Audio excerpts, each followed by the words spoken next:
Today I'm going to show you Passengers, a 2016 sci-fi romance drama. Spoilers to follow, take care and be alert. Avalon, an interstellar ship, can be seen traveling through space on its way to Homestead 2, a colonized planet. The vessel is on autopilot and all its compartments are empty. Both the 258 crew members and 5,000 passengers have entered hibernation. The ship suddenly passes through an asteroid belt that weakens its shields. The ship's main shield is powered up, but it is still on a collision path with a giant asteroid. The asteroid suddenly collides with the vessel, causing many malfunctions. One of the hibernation pods is activated. Jim Preston is the passenger who awakens. He's a mechanical engineer. The pod opens and an automated system awakens him. It tells him that he has spent 120 years in suspended animation. He is also told that Homestead 2 is just 4 months away. He is told that during this time he can enjoy the luxury of the ship. Before arriving on the planet, Jim is given instructions regarding his ID band, cabin, and the main activities he will be taking part in. He gets ready and is nervous about meeting the other people on board. He leaves his cabin, walks into a class that was designed for an entire group of learners, and enters the automated classroom. Jim is a bit anxious as the hologram describes the Earth's situation, saying that it's overcrowded, overpriced, and overrated. The teacher tells Jim to wait until the end of the class to ask questions, but Jim insists on asking why he is the only person in the room. He searches for people and realizes the hologram cannot answer him. He reaches the main deck of the ship. There is no one there, but a computerized information desk can help. Jim wants to talk with a person. He is sent to speak to a steward. When he arrives at the steward's office and finds no one there, he requests to speak to a captain. He can also see that the crew are asleep when he reaches the bridge. Jim finally goes to the observatory and finds out that Homestead 2 is 90 years away. He rushes to the main concourse to send a message to Earth asking for help, as he does not know how to go back into hibernation. He is informed by the communication system that a call to Earth at a high price would take about 55 years for he to receive a response. Jim is distraught. He finds the bar on board, and there he meets another person. While he is talking to the bartender, something strange seems to be happening about him. Upon approaching to order a drink, Jim discerns that the bartender is, in fact, an android. It's named Arthur. Jim wants more information, but the android can't understand him. How is it possible that he could be there before the event? Jim awakens in his cabin and heads to the canteen the next morning. He quickly discovers that the majority of items on the menu is only for gold-class passengers. He drinks his plain coffee while he tries to figure how to fix the hibernation chamber. He gets the tools and manages to operate the pod. Then he lies inside the pod. Nothing happens.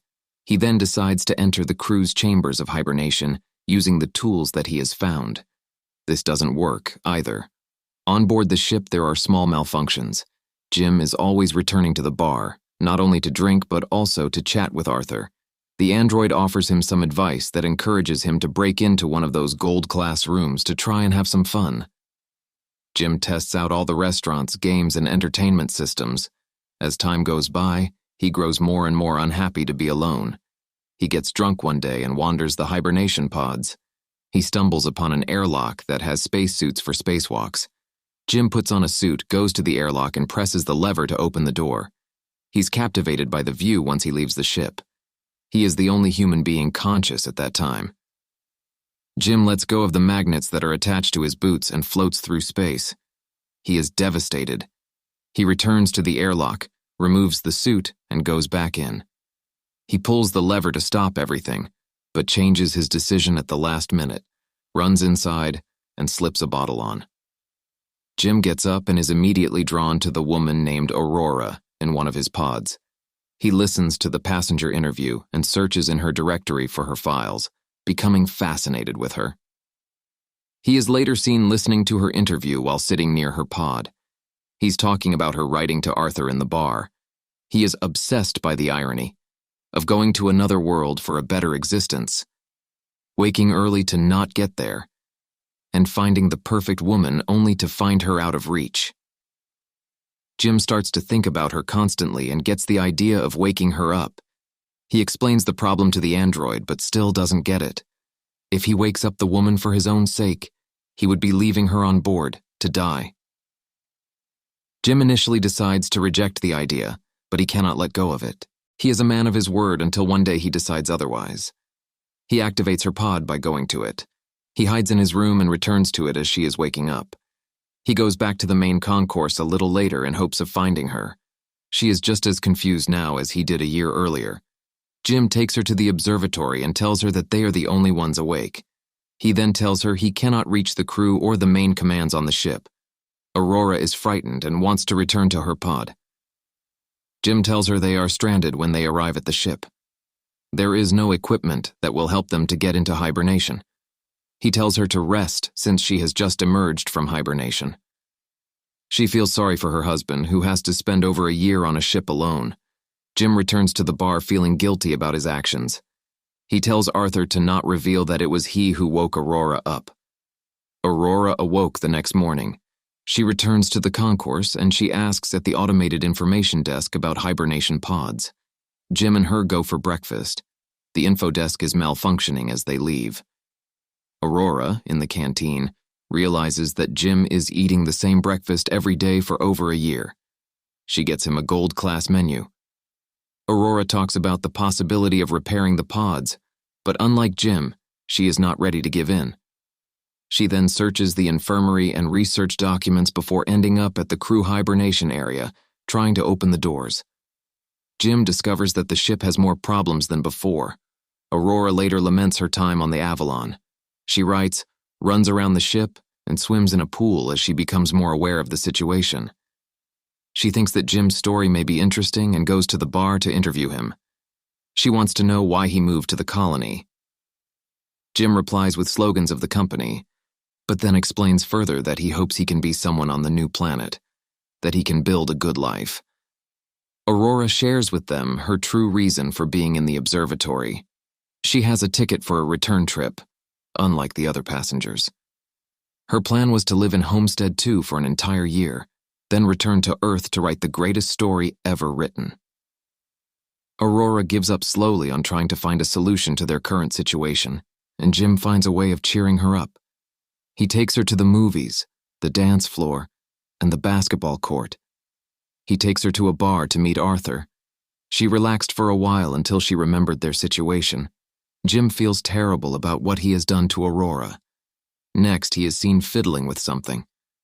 Then in the next scene, Aurora enters the observatory and finds a miniaturized Chrysler building that he built for her. They go out on a date to a bar a little later. They both share their stories over dinner.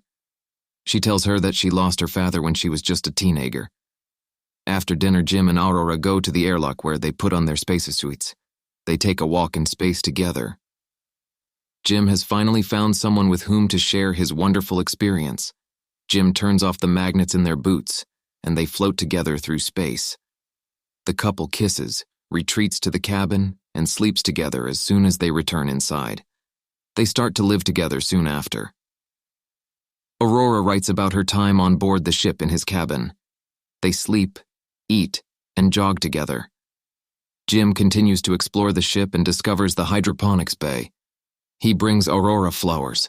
The ship passed a red giant one day, and the crew went to the observatory in order to see it. The ship's restaurants and bar are open to celebrate Aurora's birthday.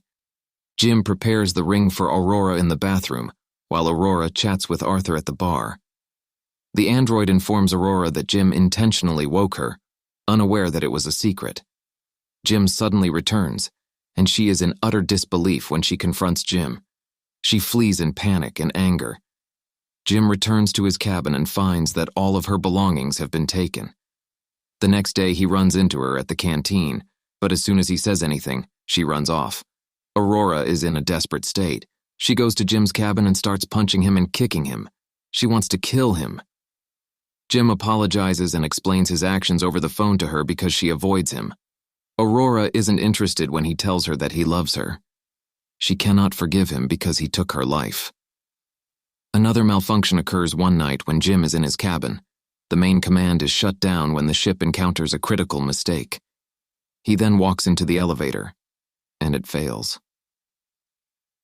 Aurora enters the main concourse to see that Jim has already planted a sapling, She then goes to the canteen where the food dispenser is also not working. The deck chief asks them both who planted the trees. Both run to the concourse where they see Gus Mancuso in front of Jim's tree. The chief is introduced and the situation is explained. He can't imagine how 3 pods could be defective. Mancuso brings them to the bridge, where he finds that something is wrong with the ship. However, the information in the systems must be manually checked. They tell Mancuso, as they leave the bridge, that the malfunctions are happening more often on the ship. He shows them the proper way to collect data. Jim arrives and Mancuso is checking on the pods. He has figured out the fate of Aurora's pod. The deck chief found what Jim did terrible. Aurora joins him at the bridge, where he is checking the data collected. He tells her he cannot do anything. Jim comes in with his 16th broken robot. Mancuso is sick with hibernation, so he rests. However, as he leaves, he coughs blood. Aurora is unable to sleep that night, so she decides to go swimming. She starts to drown as the water in the pool follows her. She barely survives after the gravity drive resets. Both of them run into each other while trying to find Mancuso. They are slowly learning what is going on aboard the ship as they return to the bridge. Mancuso realizes that 2 years ago something took out a major computer system. The ship will be trying to take up the slack if they don't fix the problem. The entire vessel could be stranded if they do not fix the problem. Jim and Aurora bring Mancuso to the hospital when he faints. He is dying, and no treatment can prolong his life or stop the process. The 3 men meet again in the observatory. Mancuso tells the others to fix the ship, and then dies. The ship begins to shake, and the lights suddenly change from a bright red to a frighteningly dark red. Jim tells Aurora he needs help, and they rush to engineering. But there is another problem with the gravity drive. Arthur is then struck by another illness. Jim deactivates him. The engineer finally arrives and starts to look for the problem. As they open the hatch in the power station, Aurora is sucked into the machine. In that area, the asteroid caused a crack in the hull. Jim is also sucked into the hole, but he continues to hold on to it because it is closing in on him. He gets sucked into the hole too. Jim immediately realized that the problem was not isolated. They follow the trajectory and discover that the meteor has struck the computer for the reactor control. Jim believes he can replace the parts. The part is replaced, but the venting process still fails. The manual method is used, but the system fails again. Jim realizes that the only way to cool down the reactor is by opening the vent from the outside. As he was about to leave, he gave Aurora Mancuso the bracelet because he may not return. She helped him with the suit, and when he walked into the airlock, she told him to return because she couldn't survive on the ship without her. Aurora returns to the reactor where temperatures have reached critical levels. Jim, who is outside the vent, sees the door and gets closer. A bolt of energy from the reactor flies into her arm. As he tries to open the vent door, the temperature in the reactor room rises.